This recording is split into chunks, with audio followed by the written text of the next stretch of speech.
करेगा, पूरे परिवार में विकृति पैदा करेगा। वहां कुछ नहीं, हमारे पास क्या है? स्वयं हनुमान जी महाराज है। हनुमान जी महाराज के पास क्या? अष्ट सिद्धि नवनिधि के दाता, असवर दीन जानकी माता। 8 सिद्धि नवनिधि हनुमान जी के पास है। उनके पास जाओ, उनके पास जाओगे तो क्या क्या समस्याओं का हल होता है। तुलसी बाबा ने एक एक बात अक्षरशः सत्य लिखी है। नासे रोग हरे सब पीरा, जपत निरंतर हनुमत वीरा। हनुमान जी का स्मरण करने से क्या कितनी बड़ा जघन्य रोग हो ठीक हो जाया करता है, ठीक हो जाता है रोग। और कोई बड़ा महाबंधन हो गया हो, बड़ी बहुत बड़ी समस्या आ गई, जो 7 बार पाठ कर कोई, छूटई बंदी महा सुख होई। जो 100 बार पाठ कर देता है वह महाबंधन से भी मुक्त हो जाता है। ऐसी हनुमान जी की कृपा है। भय बाधा से मुक्ति मिल जाती। भूत पिशाच, कितनी बड़ी बड़ी चीजें डरती। भूत पिशाच निकट नहीं आवे, महावीर जब नाम सुनावे। हनुमान जी का नाम ले लो, कहीं भूत प्रेत होंगे तो वो भी भाग जाएंगे। इतना सब कुछ है हनुमान जी के पास, साधारण नहीं, कलयुग में प्रत्यक्ष है। हनुमान जी स्वयं भगवान से आशीर्वाद लेकर के यहाँ कलयुग में हमारा कल्याण करने के लिए रुके। किसी को रोग हो जाए, किसी को कोई कष्ट हो जाए, हनुमान जी से जाए के प्रार्थना कर लो। हनुमान जी से प्रार्थना करोगे तो सारी कष्ट, सारे रोग हनुमान जी हर लेंगे। लेकिन हमारे संग में समस्या क्या है? किसी ने बता दिया कि वहां पे हरी चादर के पास जाओगे, मोर पंख सिर पे ठकवाए के बबूत लेके आओगे, और तुम वहां पहुंचे तो वो कहा करता है, पहले पता है, वो पहले तुम्हें एक चादर और देगा कि इसको बिछा के, और वहां पे तुम जो है लोभान वाली अगरबत्ती लगाया करो, तुम अपने घर में मलद छोड़ लेके आएगा। 9 ग्रह जिसके चरणों की सेवा करते हैं, ऐसे हनुमान जी महाराज हैं। हनुमान जी के जो दर्शन करता है और 9 ग्रह उसे परेशान नहीं करते। 9 ग्रह जिसके पैर दबाते, ऐसे देवता है हनुमान जी। उनका कोई इतिहास बताओ हमें, उनकी कोई ऐसी एक चौपाई बताओ। नासे रोग हरे सब पीरा, जपत निरंतर हनुमत वीरा। हम गर्व से कह सकते कि हमारे हनुमान जी में इतना पावर है, इतनी शक्ति है कि सारे रोगों को, सारे संकटों को हरण करने का सामर्थ्य उनमें। और हम किसी की भी बातों में आकर के अपने हनुमान जी महाराज की अवहेलना करके वहां चले गए और भूत प्रेत को लाए के घर में बांध दिया। और जो तुम अपनी मर्जी से भूत प्रेत घर में लेके आए, यकीन मानना भगवान, देवता, पितृ उसी दिन तुम्हारा घर छोड़ करके चले गए। फिर वो तुम्हारे घर में ना रहते। कब भैया जी, जब भूतों को न्योत के लाए रहा है, अपने घर में ही रख रहा है। जब भूतन को अपने घर में रखना चाहता, हम जहां रह के क्या करें हैं? फिर वो अपना घर छोड़ के चले जाते। और जो भूतों का पैसारा हुआ, सोई पिता पुत्र को गाली दे रहा है, पुत्र पिता को गाली दे रहा है, बहू सास पे चिल्ला रही, सास बहू पे चिल्ला रही, कबाड़ खाना बना दिया घर को। जिस घर में शांति थी वहां अशांति आ गई, क्योंकि भूत रहेंगे जहां अशांति रहेगी, मन असंतुष्ट रहेगा, मन जो है बेचैन रहेगा, मन परेशान रहेगा, मन परेशान रहेगा हमारा। और जहां देवता निवास करेंगे, देवता जहां रहेंगे, वहां जीवन में शांति रहेगी।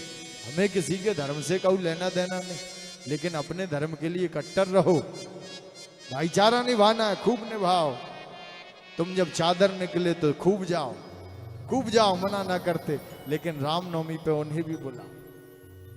रामनवमी पे तुम ना बुला पाते। चादर निकलेगी, सोई जेब में से 50 का नोट निकाल के ऐसे पांव पड़ के बड़ी श्रद्धा से वहां खड़े होंगे। और रामनवमी का जुलूस निकलेगा तो वही जिनकी चादर पे आप चढ़ा के आए, वही फिर तुम्हारे भाइयन में पत्थर मारेंगे।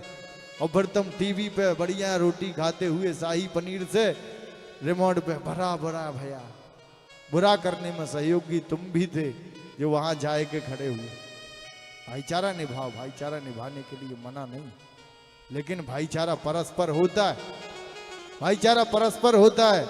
ईद की बधाई देने जाओ तो गरबा में अपने यहाँ भी लेकर के आओ नाचने के लिए, उनकी बहनों को, माताओं को, गरबा डांस करें नवरात्र में, तो भाईचारा बराबर का है, तो भाईचारा अच्छा है। भाईचारा एक तरफा मत निभाओ प्यारे। नहीं तो अभी एक बहन की जो है कितने घाव मार करके हत्या की गई है, कितने घाव मार करके हत्या की गई है। यही सब होते रहेगा। भाईचारा अगर तुम्हारी तरफ से निभाया गया तो हमारी बहन बेटियां काटी जाएंगी, बार बार काटी जाएंगी। भाईचारा एक तरफ से मत निभाओ। भाईचारा निभाना है तो दोनों तरफ से निभाना है, सीखो। अगर दोनों तरफ से भाईचारा चलेगा, लंबा चलेगा। एक तरफा प्यार, वन साइडेड प्रेम, एक तरफ का प्रेम कभी चला है क्या, जिंदा रहा है क्या? नहीं रहता। प्रेम हमेशा दो लोगों का होता है ना, दो लोगों का प्रेम होता है। ये इससे प्रेम करता है, ये इससे प्रेम करता है। वो प्रेम जो है फिर लंबा चलता है। अब एक ही एक को चाह रहा है, दूसरा ना चाह रहा। जब एक एक को चाह रहा, दूसरा ना चाह रहा, वो ज्यादा लंबा चलेगा। वो प्रेम थोड़ी हुआ, वो तो स्वार्थ हुआ। स्वार्थ का प्रेम किसी काम का नहीं। हमारे पास वो सब कुछ है जो पूरी दुनिया में किसी के पास नहीं। हमारे राम और कृष्ण के भजन को गा करके विदेशी बच्चे आज सिद्धि को प्राप्त कर लेते हैं। इस्कॉन मंदिर जिसको आप जाकर के देखते हैं ना, वृंदावन में इस्कॉन मंदिर में इतना छोटा 5 साल का बच्चा हरे कृष्ण हरे राम गा रहा है, नाच रहा है। विदेशी लोग हमारी सभ्यता को लेकर के जा रहे हैं और हमारी सभ्यता से सीख करके जो है अपने आप को मुक्ति का साधन करवाए रहे, अपने आप को शांति प्रदान कर रहे। उनके जीवन में सबके शांति आ गई।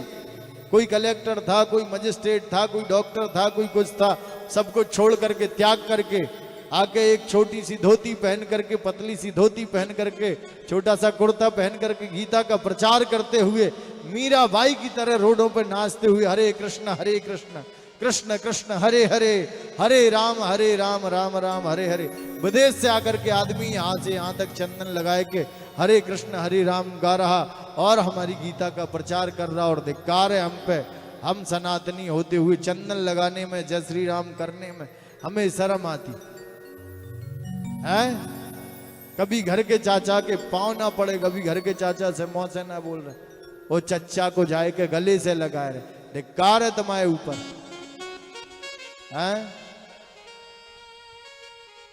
बोलिए हनुमान जी महाराज की जय हो। हमें अपने सनातनी होने पर गौरव होना चाहिए। और हमारे पास वो सब कुछ है, हमारे पास वो सब कुछ है जो पूरी दुनिया में किसी के पास नहीं, पूरी दुनिया में किसी के पास नहीं प्यारे, जो हमारे पास है। बस हमने उसे पहचाना नहीं।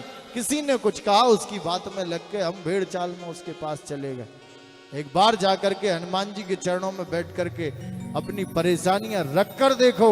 अगर तुमने अपनी परेशानी रखी और हनुमान जी एक क्षण में, एक सेकंड में अगर तुम्हारी परेशानी को, विपत्ति को दूर ना कर दें तो मेरे से कहना, सारी समस्याएं, भय, बाधाओं को दूर करने का सामर्थ्य उनमें, बल, तेज, शक्ति, बुद्धि, विद्या, सब कुछ उनके पास है। जब सब कुछ उनके पास है, धन, यश, कीर्ति, वैभव, विद्या, बुद्धि, तेज, बल, सब जब एक ही जगह मिल रहा है तो 17 जगह भटकना क्यों है? उनके पास जाओ, जाकर के अधिकार है हमारा।